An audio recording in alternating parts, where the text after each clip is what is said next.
guys, thanks for stopping by my channel. If you're new here, welcome, and if you've watched my videos before, welcome back. I'm excited for everything we're going to accomplish together in 2024.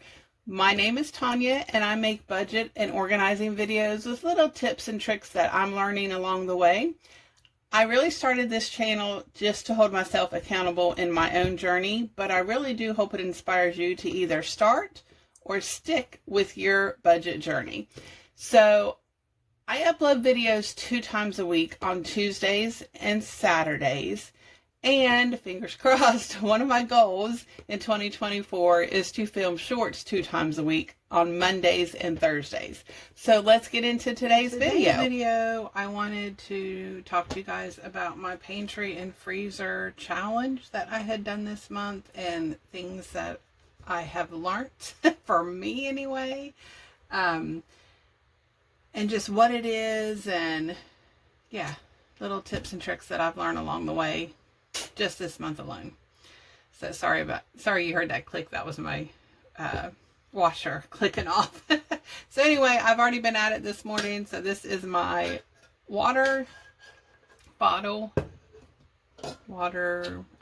cup. So anyway, first of all, what is the freezer and pantry challenge? So basically you make an inventory of everything in your deep freezer, your regular freezer, your refrigerator, and your pantry.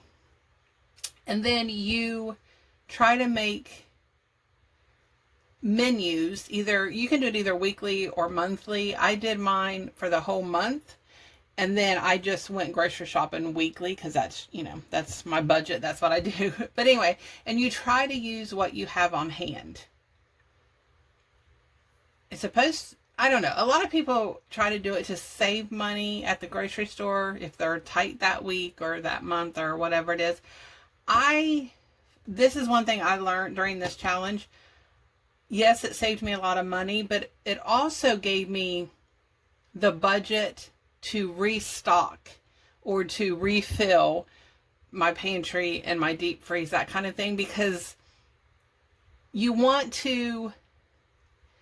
Another purpose of the challenge is you want to use things up before they go bad, before their expiration date, before they get freezer burnt, that kind of thing. So it helps to rotate the stock, but I also don't want to deplete my stock. So for me personally, I just wanted to see if I could do it, what it was about, all that kind of thing. So I went ahead, I still had my $150 budget for my groceries. So I went ahead and whatever money that I didn't spend on the menu that I needed that week, I went ahead and replenished and restocked, or maybe got different things for my deep freezer and my pantry. So that is something that I learned. I can do this if times are tough and there's a week or two that I don't have a lot of money for groceries. I can pull from my deep freeze and my pantry and make my grocery budget very small for those couple weeks or even a month if I need to.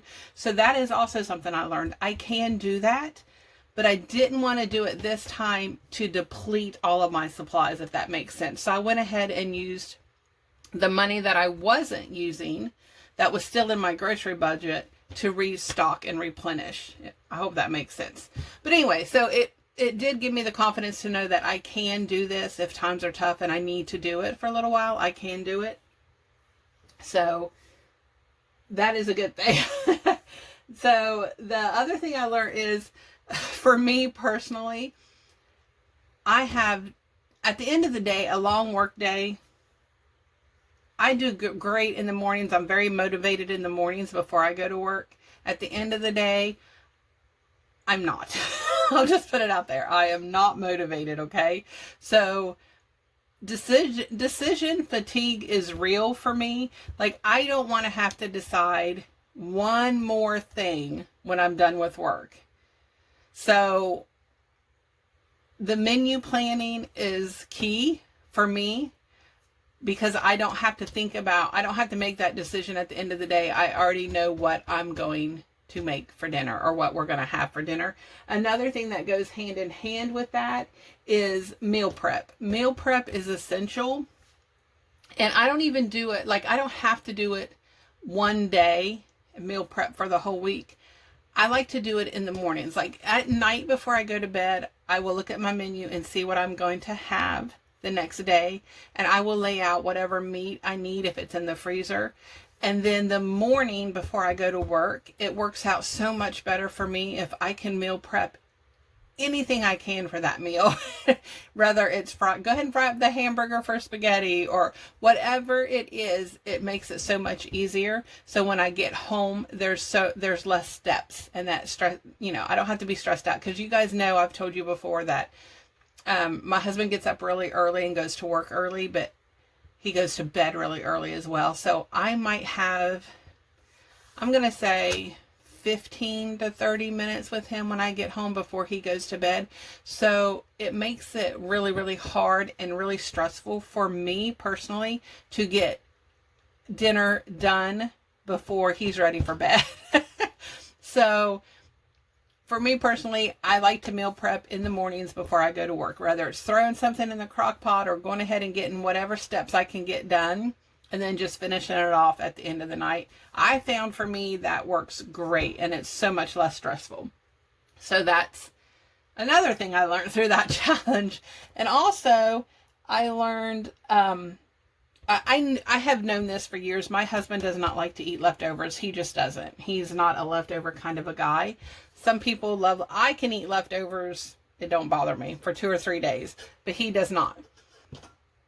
For us personally, I have to try to reinvent leftovers so that it's just not here. This is a plate of leftovers. It's the exact same thing you ate the night before.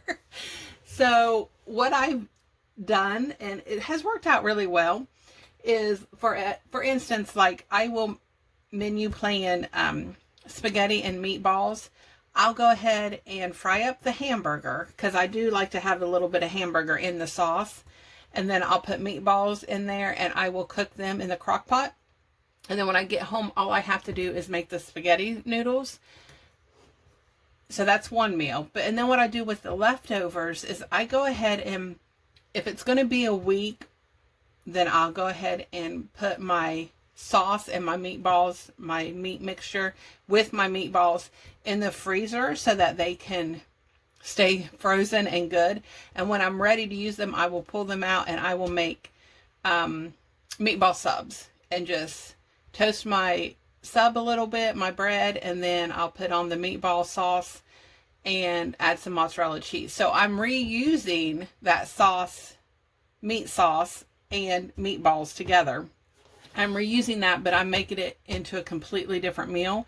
I don't even know that he realizes that it's leftovers unless he watches my video now and I've done outed myself. But it's okay. You know, he ate it and it was fine, and it wasn't like it was just another spaghetti and meatball meal. So another example is we had roast and potatoes and roast potatoes and carrots. And I did not freeze the potatoes because in my experience, like actual potatoes don't freeze very well. So at least the ones after they're, done cooked in the crock pot. So I went ahead and used those up, but the roast and the carrots, I went ahead and cut up and diced up and put in the freezer. And then we had, we call it here in West Virginia, we call it vegetable soup, but it does have meat in it, which is the roast. But I already had the roast and the carrots, and then I just added some mixed vegetables and some vegetable juice, like V8 juice, and I made vegetable soup. But I was reusing the leftovers so they didn't go to waste. So anyway, those are things that I have learned. It is good to keep your inventory up to date. It is hard, but for me, my little deep freeze list that you guys have seen, that I actually just have contact paper on my deep freeze, and I write down what's in there, and then I can mark it off as I use it. And when that contact paper gets used up and full, I just can peel it right off and put on a new one. How I do that is I get out everything I'm going to use for the week out of my deep freeze, and I'll go ahead and mark it off my deep freeze inventory, and I will move those items that I'm going to be using for the week into my regular freezer, my fridge freezer combo. So that way I don't have to get into the deep freeze and dig through and try to find stuff. I already have it in my regular freezer and it's easier to access. So that is something, I think I've told you guys that before, but I know we have some new subscribers on here, so I just wanted to tell you guys that again. That's how I do my deep freeze and freezer. It's up to you guys. You got to find what works for you. But I hope these little tips and tricks, I hope they've helped you. And also, if you guys have some tips and tricks, comment below, because you guys have some awesome tips and tricks, and I really do use a lot of them that you guys tell me. So, well, let me know. That's all for today's video. Thank you so much for watching my content. I really do appreciate it. Don't forget to hit that subscribe button and the like button. Feel free to comment and share on my videos. Thanks, guys, and until next time, stay safe and have a great day.